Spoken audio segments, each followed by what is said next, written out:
और आप अगर उधर से आ रहा है नहीं चलो कहीं से भी आ रहे हैं। अगर यही कॉन्फ्रेंस पंजाब में जाए करी जाए ना तो वो कहेंगे जी वो राजस्थान से आ रहा है। और उसका ज्वलंत उदाहरण है वो थोड़ी देर दिन पहले वो जो खेप पकड़ी गई थी तो उसके तार जुड़ गए थे पंजाब के साथ। राजस्थान से पोस्ट तो जा सकता है, अफीम जा सकती है, चिट्ठा नहीं है राजस्थान से। पर अपने को एक बात का ध्यान रखना है कि हिस्टोरिकल ठीक है, फैक्ट्स हैं, तथ्य हैं हमारे पास, पर आज के समय में खासकर जब पूरी दुनिया ही एक ग्लोबल विलेज बन गई है और अब हदबंदी रही ही नहीं। पहले ये इंटरनेट की दुनिया नहीं थी तो उसमें क्या सारा कुछ ऑन ग्राउंड ही मतलब फिजिकली करते थे। अब जब ये हुआ तब सब बाउंड्रीज टूट चुकी हैं और जो पहले नहीं होता था वो अब हो भी रहा है। धीरे धीरे चीज़ें सामने आ रही है तो सारी सुरक्षा एजेंसियां सतर्क हो रही है। और खुशी की बात यह है कि राजस्थान पुलिस जो है ये पूरी चाक चौबंद है। इसका तंत्र जो है, चाहे वो ज़िला पुलिस का हो, चाहे इंटेलिजेंस का हो, चाहे किसी और विंग का हो, ये अच्छी कोऑर्डिनेशन में काम कर रहे हैं। एंड बॉर्डर स्टेट होने के नाते हमारा जो पड़ोसी राज्यों से भी अच्छा समन्वय है। अभी हाल ही में जो जितने केसेस यहाँ हुए हैं जिनके तार पंजाब से जुड़े हैं या जो पंजाब में हुए हैं उनके तार यहाँ से जुड़े, इसमें अच्छा कोऑर्डिनेशन चल रहा है।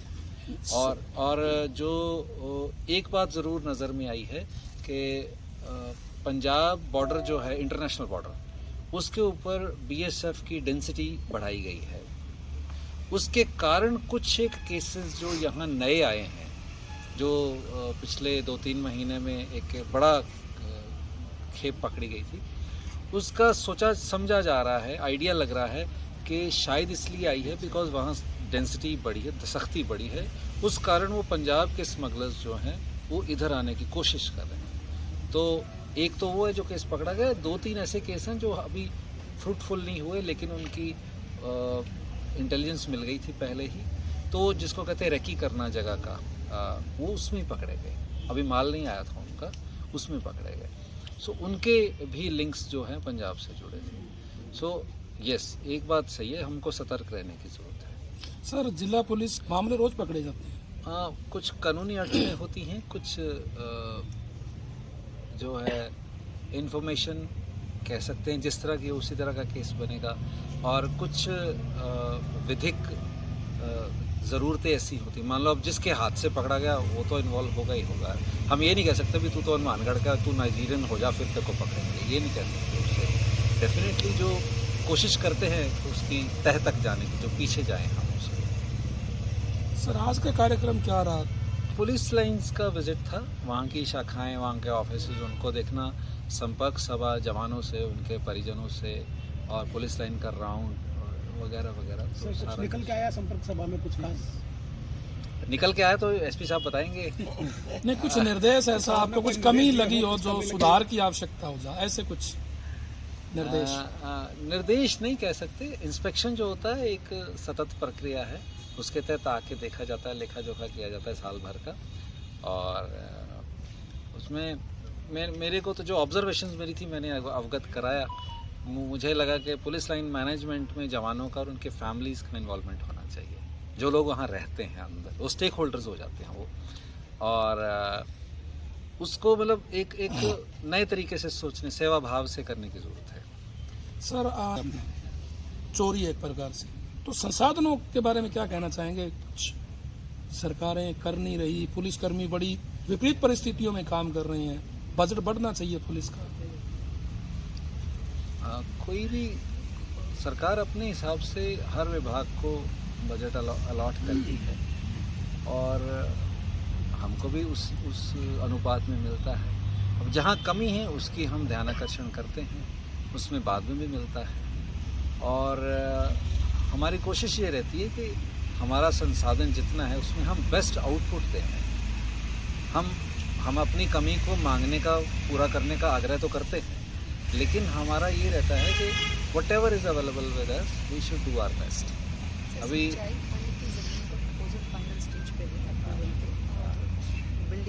ये इसलिए भी होता है बिकॉज कई बार ऐसा होता है कि परिस्थिति ये डिमांड करती है कि फैसिलिटी इमीडिएटली शुरू करो आप।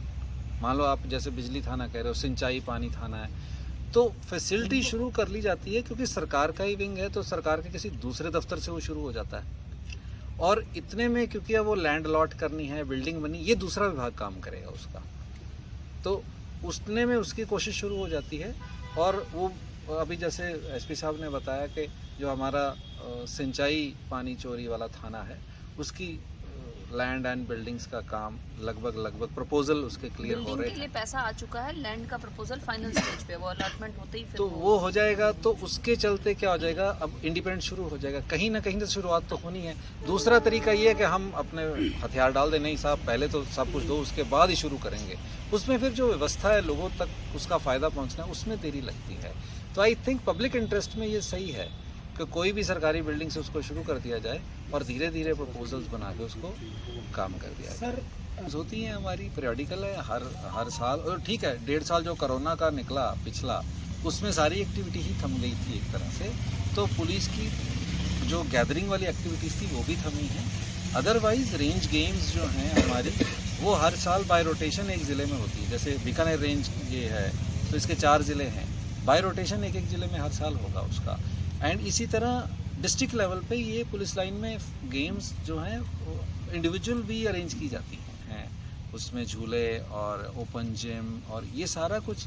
और जो हमारा संपर्क सभा है वो भी एक तरह का स्ट्रेस ग्रीवियंस रिड्रेसल है, जिसमें स्ट्रेस को ही कम किया जाता है बेसिकली। और इसके बड़े तरीके हैं, औपचारिक और अनौपचारिक। अभी जैसे हम पुलिस लाइन से आ रहे थे तो मैंने देखा वहाँ के जो जवान जो एसपी साहब से अपनी ग्रीवेंस बता रहे थे, तो उनको ये तभी होता है जब जवानों को अपने अधिकारी पे भरोसा होता है कि एक्सेसिबल है वो। तो वो जो स्ट्रेस है वो उसको रिलीव करने के बहुत सारे तरीके हैं, तो उसको इंस्टीट्यूशनलाइज करने में हमको दिक्कत आती है। तो वो रेंज गेम्स के माध्यम से होता है साल में एक बार। हाँ, ये वाली कमी ऐसी कमी है जो कि हर डिपार्टमेंट में परिलक्षित होती है और हर समय दिखती है। और इसके लिए ऐसा होता है, अभी जैसे सरकार की अभी भर्ती खुली है, तो वो भर्ती जैसे ही आएगी और ट्रेनिंग होकर हमको स्टाफ मिल जाएगा, वो पूर्ति हो जाएगी उसमें। लेकिन उतने टाइम में कुछ और लोग रिटायर कर जाएंगे या कुछ और वैकेंसी बनेगी, और ये कॉन्टिन्यूस प्रोसेस है। और हम इसको मानते हैं कि जब तक वो हमको मिलता रहता है हमारा काम सही चलता रहता है। सर एक और बड़ी समस्या है कि पुलिस थानों में जब कल खाना होता है हमारा, property होती है, हम तो सिर्फ कस्टोडियन वो होते हैं। चाहे पेन हो या ट्रक हो, वो हम उसके कस्टोडियन होते हैं। और वो एज पर इसके लिए कोई हाँ अभियान ज़रूर चलते हैं। अभियान का मतलब होता है कि डिस्पोजल बढ़ा दिया जाए, ये हम करते हैं। हम रूल्स नहीं चेंज करते हैं, ना ही ये देखते हैं गाड़ी नई है कि पुरानी है। वो क्योंकि केस प्रॉपर्टी है, उसको एज पर रूल्स ही डिस्पोज हो। सर, एक डीएसटी की टीमें बनाई गई हैं हर जिले में, तो इनके लिए कोई अलग से बजट का प्रावधान है या क्या रहता है? एसपी साहब बताएंगे। डीएसटी की टीमों के लिए जो रूटीन फोर्स है उसी से हमने चिन्हित करके, जिनको अच्छी मुखबिरी है, जिनकी अच्छी जानकारी है, और गाड़ी जो सरकारी पुलिस विभाग को मिली हुई है उसमें से दी हुई है। अलग से उनको जैसे यहाँ पे है तो सीओ कार्यालय में ही साथ में एक ऑफिस उनको दिया हुआ है। एज सच बजट की कोई विशेष अलग से व्यवस्था नहीं है, लेकिन अलग से उस बजट की आवश्यकता भी नहीं है, क्योंकि सारे जो गवर्नमेंट के रिसोर्सेज हैं उन्हीं के माध्यम से टीम भी, जैसे थाना काम कर रहा है वैसे टीम भी काम कर रही है। सर इसमें एक चीज़ हॉस्टेज वगैरह बना लिया, उसमें वो यूज़ होता है।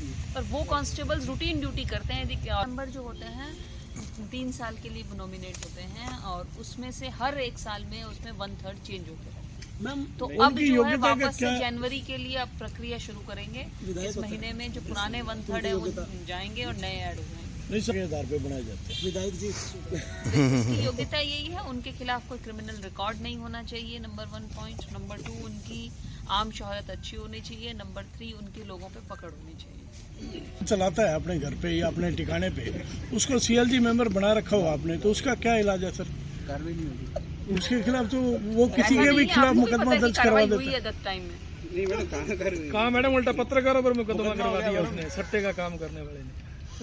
भैया एक जुआरी है, एक सटोरिया है, वो पुलिस वो जाके किसी पत्रकार मैडम के खिलाफ एक्चुअली मुकदमा बात ये है दर्ज कि कराए। कोई भी थाने में परिवार दिया जाता है ना, तो पहले क्या होता है, एक बार पुलिस बुलाती है दोनों पक्षों में, मुकदमा ना हो, समझाइश हो जाए। इसमें किसी को नहीं पूछा, सीधा ही मुकदमा। यदि कोई एक्सटॉर्शन का केस लेके आता है और उसमें विद वीडियो प्रूफ, जो भी प्रूफ होते हैं वो भी देते हैं, ज़्यादा तो सीओ साहब को पता होगा, तो उसको दर्ज करने से हम मना कैसे कर सकते हैं? यहाँ मना तो नहीं कर सकते, मगर उसमें ऐसा कुछ था ही नहीं मैडम। तो उसमें उसमें था कुछ ही नहीं नहीं होगा ऐसा। तो इन्वेस्टिगेशन से लूट clear हो वाले जाएगा। मामले में 2-3 दिन क्यों लटकाए रखा? लूट वाले मामले में 2-3 दिन नहीं लटकाया गया है। लूट वाले मामले में वो लूट नहीं थी, चोरी थी। तो चोरी इस थी तो भी फैक्ट हुआ तो को था। समझना पड़ेगा हमें। May I intervene? सर